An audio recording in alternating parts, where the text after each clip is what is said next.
porque a equipe de inteligência da Polícia Militar aponta que o PCC se instalou de modo sistematizado na Câmara do Guarujá, no litoral de São Paulo. Os relatórios da Operação Ederidas também levantaram suspeitas sobre a conduta de vereadores. Nesta semana, a Jovem Pan divulgou com exclusividade um plano do PCC para matar policiais penais, como represália pelas restrições impostas a Marcola no presídio. Até onde vai, meu amigo, a força do PCC, João Belutti, agora até entrando na Câmara dos Vereadores, lá no Guarujá, e com plano de matar mais gente, policiais penais? Pois é, Colbert, você vê que a Baixada Santista é um polo muito forte do PCC pela questão do porto, pela questão da proximidade das rotas.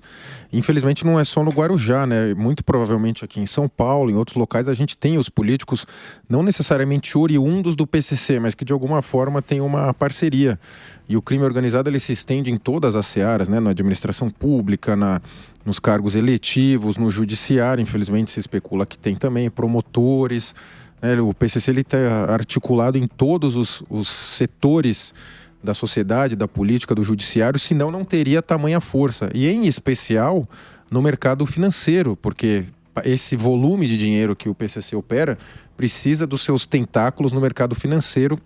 Então precisa de um olhar mais cirúrgico ali na questão do mercado financeiro. Tivemos apreensões recentes da ordem de bilhões.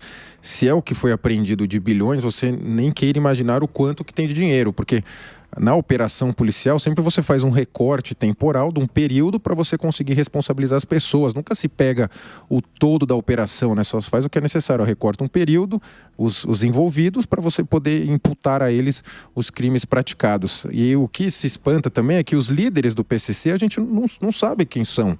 Nós não sabemos quem são os líderes do PCC, que raramente tem tal lá o André do Rap, Fuminho, sempre uns assim, que você já de ver, você fica na cara que não é o grande líder, né? De uma organização desse tamanho, desse calibre, desse lastro que opera internacionalmente, os grandes líderes certamente estão em grandes palacetes, em grandes mansões, Brasil e mundo afora, e pior, fazendo parcerias com as máfias de outros países, como a do México, que já é considerado por muitos um narco-estado, matou diversos candidatos na última eleição, como nos Estados Unidos, enfim, no mundo afora, o PCC fazendo todo esse trânsito, e ele opera também no mercado legal, né? E a minha previsão, minha expectativa é que no mercado legal ele é igual ou maior que no mercado ilegal, Kobayashi. Acho que já teve a estimativa de cerca de 1.000 ou 2.000 postos do PCC. Se essa é a estimativa, devem ser 10.000 postos de gasolina, né? Ô Diogo da Luz, sabe o que eu fico pensando? O PCC planejava matar os policiais penais, essa informação que a Jovem Pan deu com exclusividade. Sabe quanto ganha mais ou menos um policial penal no estado de São Paulo? Cerca de R$5.000. Cerca, um pouco mais, um pouco menos, depende ali se é novo, se é mais experiente na carreira, enfim. E por que que o PCC planejava matar esses policiais penais?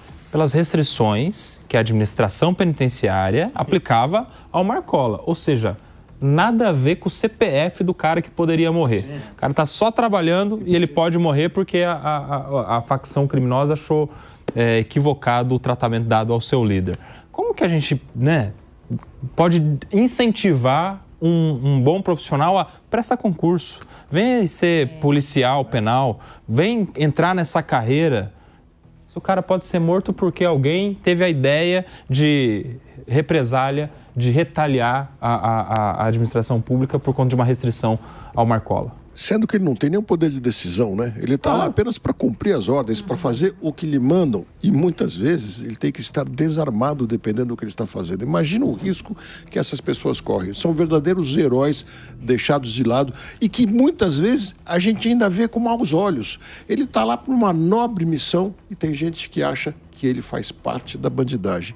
É muito triste isso. Mas tem uma coisa que sempre que se traz o assunto do PCC me vem a lembrança aqui.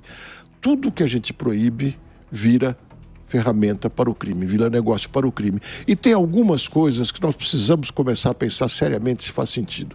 Nós entregamos o mercado imobiliário das periferias das grandes cidades para o PCC.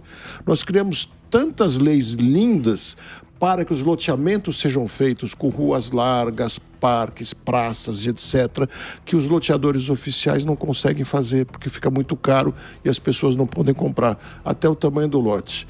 A gente precisa, como sociedade, repensar quantas proibições inúteis e estúpidas a gente mantém achando que faz o bem e, no fundo, estamos alimentando o PCC. Meu querido Acácio Miranda, citando esse exemplo, eu lembrava de 2006, quando o PCC entrou numa guerra contra as forças de polícia do estado de São Paulo, justamente por represália também.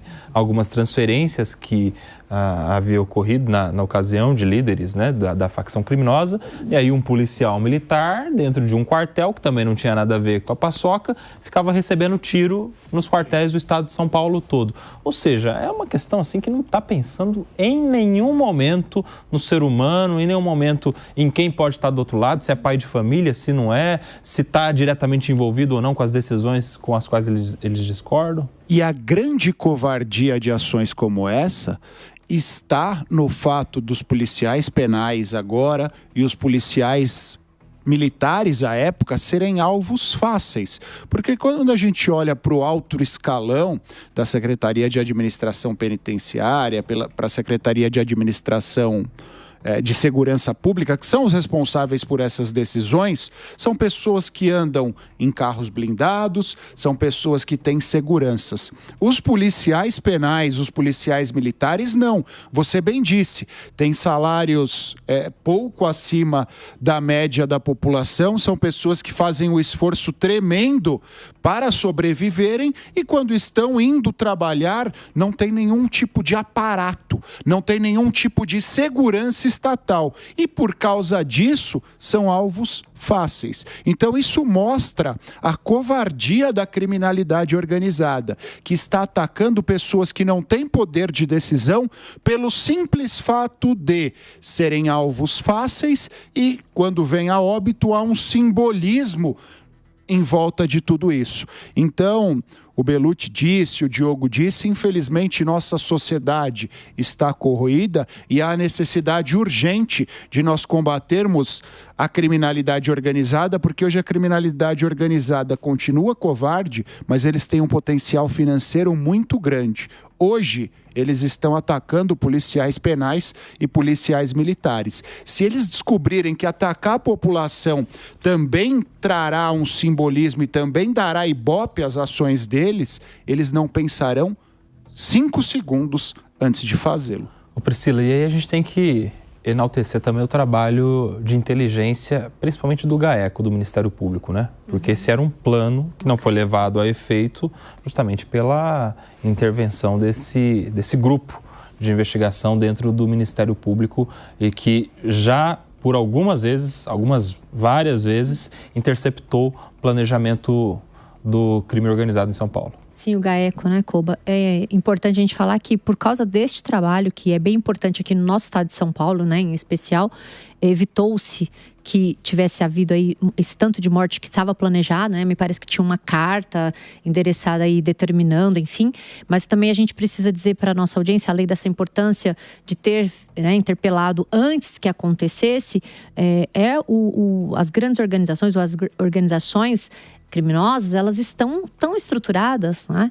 Elas têm dinheiro, elas são organizadas, até o nome já diz muito sobre isso, e elas, eu sempre que a gente é instado a falar sobre isso, eu digo e costumo dizer e ouso dizer que talvez elas estejam mais estruturadas que o próprio Estado, né? A organização que elas se dão, a forma como eles estabelecem o trabalho e você acabou de dizer que o Guarujá está tomado, mas não é só o Guarujá, né? O Guarujá, como o João trouxe aqui, uma informação importante, como é região litorânea, acesso, principalmente a questão de drogas, que é o grande trabalho, né, dessas organizações criminosas, mas não é só o Guarujá. A gente menciona aqui no Tá na Roda que o PCC, ou qualquer outra organização criminosa, eles estão estruturando de maneira a colocar pessoas no poder judiciário, né? Então, a gente vê a expansão e a organização desses grupos. Agora, eu também preciso aqui dizer que quando eles ousam e tentam matar um agente penitenciário, é importante a gente falar que não é só por uma questão de atrapalhar.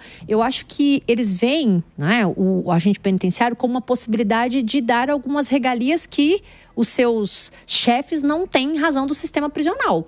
Então, há uma disputa. Isso é um machismo meu, tá? Eu acho que pode ser isso também. Por quê? Porque se o agente penitenciário ele não cede àquelas situações ou exigências da organização criminosa, eles viram um alvo fácil porque estão ali, né, frente a frente com os criminosos, com a organização criminosa. Assim como em 2006 você citou, nós tivemos mortes de policiais militares, não é? Hoje eles focaram nos agentes penitenciários e é bom a gente dizer que eu dou aula para essas pessoas que prestam concursos e eu quero dizer isso porque você falou da remuneração, Koba. Sim. E outro dia saiu um edital, o Estado de São Paulo, o Tarcísio equiparou, elevou um pouco o valor, né, da remuneração, mas eu estava acompanhando uma manchete e uma pessoa escreveu assim na rede social: Deus me livre de ir trabalhar em São Paulo por essa remuneração. E a polícia, e qualquer que seja ela, né, a gente está falando de pessoas da segurança pública, deveria ser remunerado, assim como também deveria melhorar a remuneração ao professor. Mas, curiosamente, eles não remuneram bem. E nem sei se remunerando bem, por si só, seria um diferencial para poder afastar essa frente, né, junto aí ao crime organizado. Porque é difícil, eles estão ali frente a frente, né? Eu só ia complementar isso, que no sentido a gente vê em tese os líderes do PCC estão presos e isolados, mas a organização não para de crescer e aumentar sua lucratividade. Então evidencia pra gente que não são os líderes, ou ela tem uma estrutura tão bem feita que com os líderes presos e isolados ela consegue expandir, aumentar. Então isso que causa muita estranheza. Líderes presos e isolados é organização crescendo. Alguma coisa não está encaixando aí nessa história.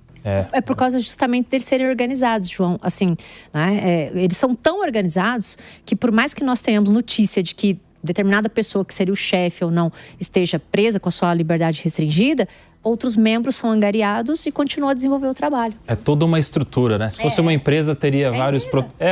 Tem vários protocolos. Várias diretorias, né? Tem estatuto, tem uma série de regras, tem punição, né? Tem o tribunal. É uma força paraestatal. Fortíssima. Dizem que eles têm 40 mil funcionários diretos e 60 mil colaboradores. Uma entidade, não sei se dá para chamar de entidade, uma organização, seja o que for, que tem tomados 8 bilhões de reais pelo Estado e não se abala, continua em frente. Numa única operação. Dá pra gente ter uma ideia do tamanho que elas têm. Estão comprando usinas de açúcar e álcool, que são enormes, de valores gigantescos. Estão em todos os lugares. A gente precisa enfrentar isso com muita seriedade. Vamos acompanhar aí os desdobramentos desta investigação que descobriu esse plano de matar os policiais penais.